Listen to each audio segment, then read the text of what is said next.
So any questions so far on so I'll just move that away for a second. I'll stop that projector and let's just open the floor to a few questions before we move on.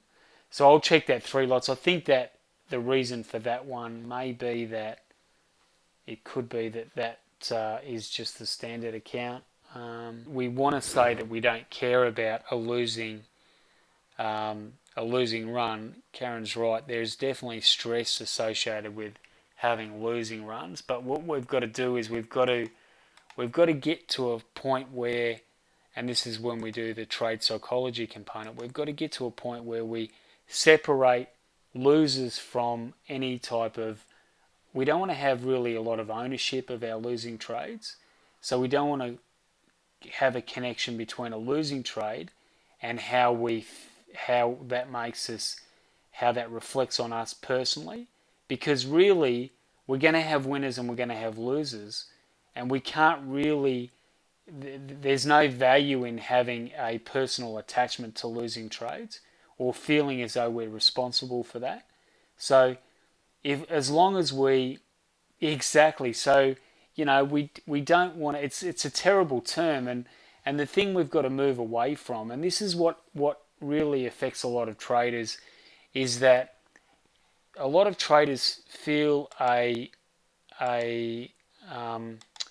responsibility when they have a losing trade. And the trouble with losing trades is that it's like if you own a shop or a business. Every business that you run, and we are running a business here, every business we run is going to have lost stock or stock that's going to be written off. It's just part of doing business. You're going to get that happen, or you're going to have that happen, regardless of what you do. Okay, I've recorded it, so hopefully that'll come through okay, Tim.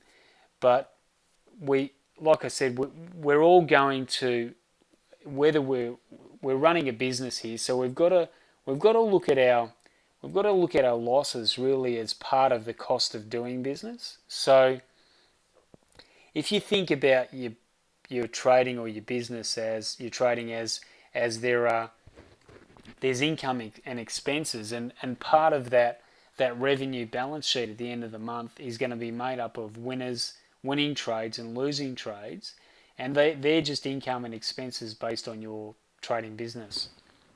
So that's where we need to move to, because the sooner we move away from having a personal feeling or attachment to losing trades, the better, because then we won't feel as though that's a direct reflection on us as a person. So we have a system. The system trades based on a set of rules. They're not rules that they're rules that we know are repeatable and have an edge in the market. They have no reflection on our true character. They don't reflect our personality, whether we're a good or a bad person. So we've just got to kind of make that separation, and that's important that we do that as we go forward, because the quicker we do that, the quicker we think in probabilities, the better we're going to do with our trading. So remembering, as we go back to our recap, we've got 3 systems in our trading arsenal. One is our psychology, and that was clearly reflected in that data that we just looked at then. We have to make sure that our trade psychology is very, very, very good. So we need to spend as much time on our trade psychology as we do on systems and money management, because that's going to be one of the things that will potentially trip us up if we don't have that as one of our key areas of performance. So as we go through this program, we're going to spend a bit of time talking about trade visualization. We're going to talk about kind of improving our performance, getting ourselves mentally tough to trade. And it might sound a little bit new age, and I'm going to introduce a concept of visualization when we go through in the next couple of weeks. And we're going to be doing regular visualization activities to improve our performance. Now, if you haven't done any of this stuff before, I wouldn't definitely keep an open mind, because you've got there's a mountain of evidence to suggest that visualization will massively improve your performance, depending on what you're going to use it for. But we've used it in trading. We've used it in I've used it personally in sport. I've got case studies of it being used by the Green Bay Packers, by AFL sides, by rugby union sides. So there is just a mountain of information and evidence by the AIS that suggests that visualization and the power that has can improve performance. So we're going to kind of come at that from a slightly different angle with trading. I'm going to build that into our trading system. So think of your system as your trade psychology, your system entry and exits. That's what we're going to learn a bit more about tonight. The money management and position sizing we're doing as well as we go. So tonight we're going to focus in again on just putting some more information out there on the money management and position sizing, because we want to just improve the way we trade and make sure we've got a handle on these things. So just before we go any further, we're going to do a little bit of a recap from last week.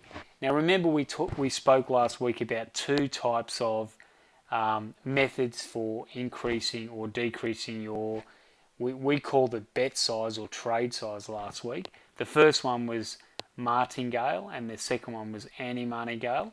Can anybody remember the differences in the two?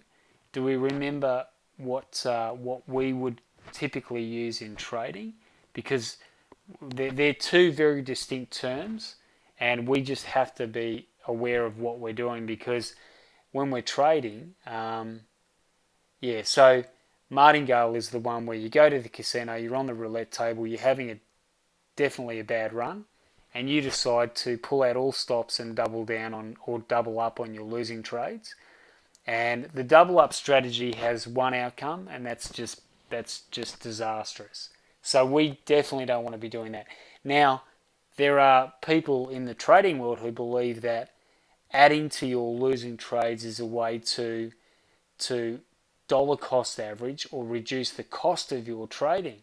Now, that is the quickest way to blow an account up.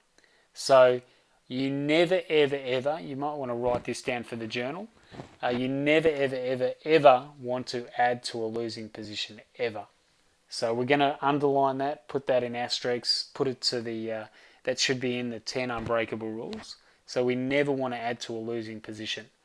And we never want to adjust our stop on a losing trade as well. So that's almost the same.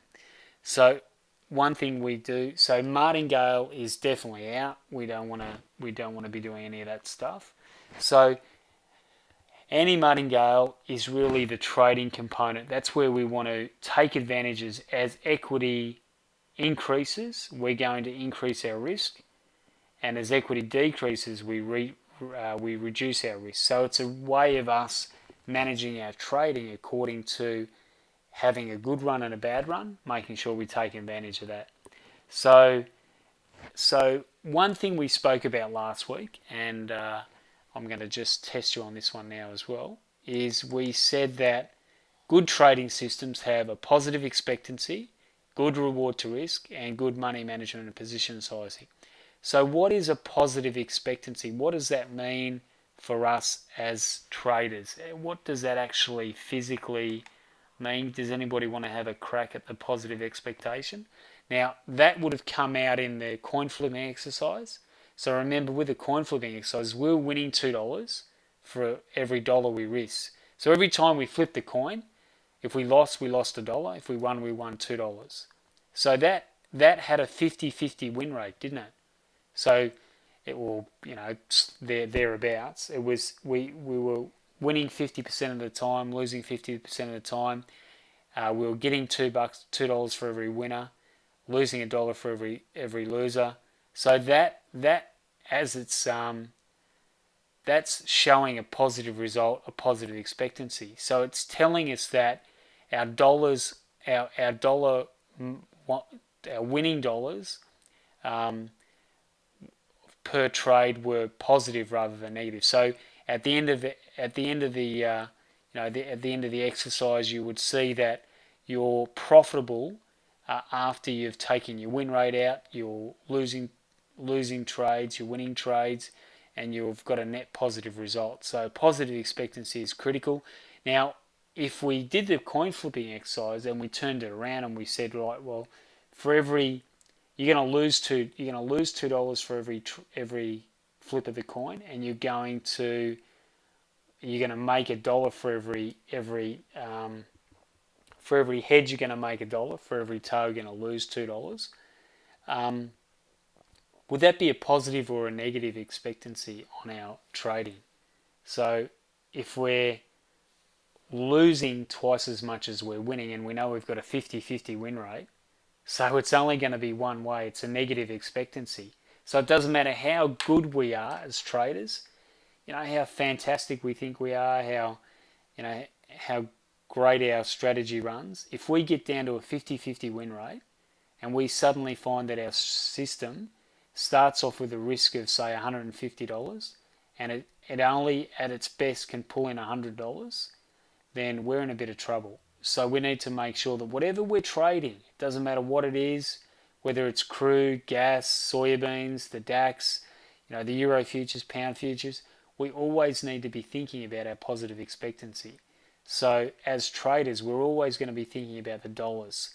And some things to add to this, and I'll get you to write this down as well, is that positive expectancy isn't just made up of the average winning trade times the win rate, times the winning percentage, and then you take away the average losing trade, take away the average losing percentage, or the losing percentage.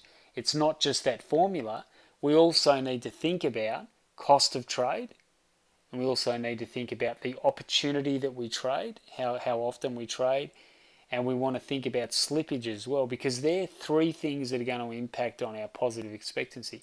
We might have a positive system, a system that runs with a positive expectancy, but if our brokerage is $30 per trade and we're getting a point of slippage every time we trade, we're very quickly going to lose that edge that we have in the market. So, it's just more than just the actual dollars per trade. It's the process of it as well. That's why when we talk about being very, very good at the simple things, so we need to be exceptionally good at doing the simple things well.